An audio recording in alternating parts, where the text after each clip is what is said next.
What methods were used by the Viet Cong? In the war in Vietnam had begun during the Second World War. Before then, Vietnam had been part of the French Empire. During the Second World War, Japan took over the economy of Vietnam from the French. A communist resistance movement called the Viet Minh was formed. After the defeat of Japan in 1945, the Viet Minh, led by Ho Chi Minh, continued to fight against the French. In 1954, French rule collapsed after its army was defeated at Dien Bien Phu. The Geneva Conference of 1954 divided Vietnam into two countries along the 17th parallel of longitude. North Vietnam was communist, South Vietnam was anti-communist. The US began to support the South as the US government wished to stop the spread of communism in Asia. This is known as the Domino Theory. Economic as well as military aid were provided, but the government of South Vietnam was not so popular with its own people. By 1964, the US was committed to protecting South communist menace. This included the Viet Minh threat from North Vietnam, as well as the many communists in the South who were known as the Viet Cong, who were determined to make South Vietnam a communist country. The basic aim of guerrilla warfare is to avoid a pitched battle with the enemy. The Viet Cong used this as they could never hope to defeat the might of US armed forces in battle. Their aim was to attack US troops in small groups and then disappear into the surrounding countryside. The success of guerrilla warfare depended upon the support of the local people to hide the Viet Cong as well as provide food and shelter. Eventually, the guerrillas would hope to wear down the Americans and destroy their morale in fighting an enemy that they could not see. This would then allow the Viet Cong to take control of areas where the Americans were stronger, the towns and the cities of South Vietnam. Source 2. Extract from the Viet Minh Code of Conduct.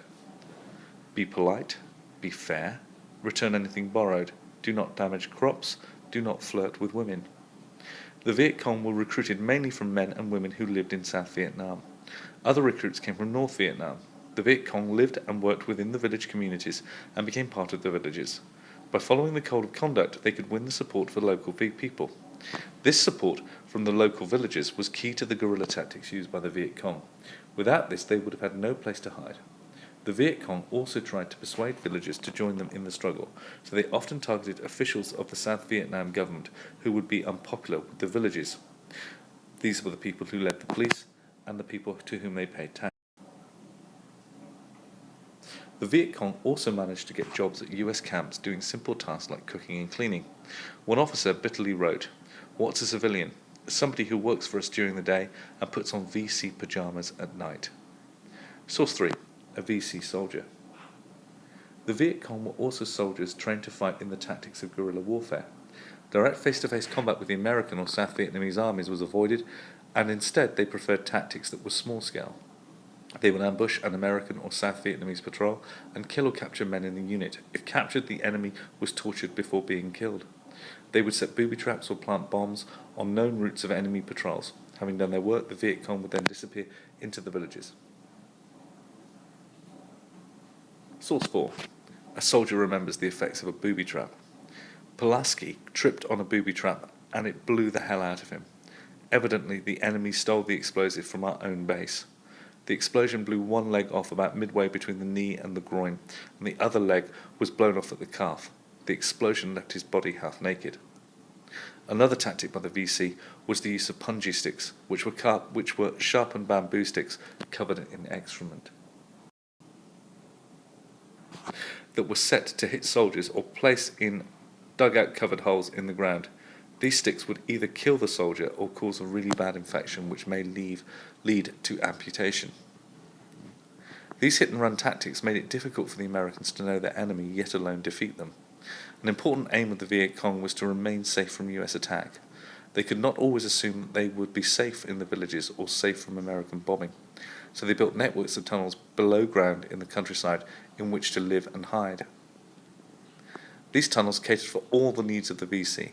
They included weapon stores, sleeping quarters, kitchens and hospitals. They were also strongly protected. As well as being difficult to find, they were booby-trapped and tripwired at the entrances and throughout the tunnel. US propaganda claimed that the tunnels were built because the American bombing tactics were working.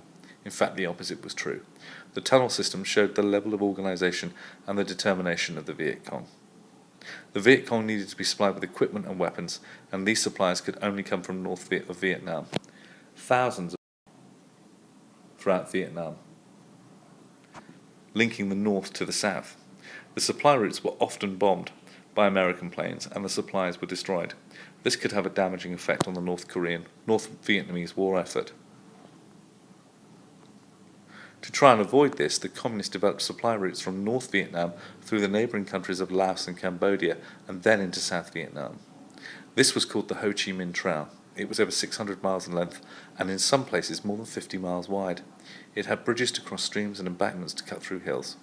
Thousands of people worked around the clock to keep the trail open. There were also dummy routes leading from it to confuse the aerial photography of the Americans. The dense tropical forest through which it passed also provided good cover. Even so, the Ho Chi Minh Trail was often bombed by American warplanes. Despite all the difficulties of enemy bombing, monsoon rains, and the constant damp of the rainforest, the supply routes were never closed. This allowed the Viet Cong to continue their constant attacks on US troops.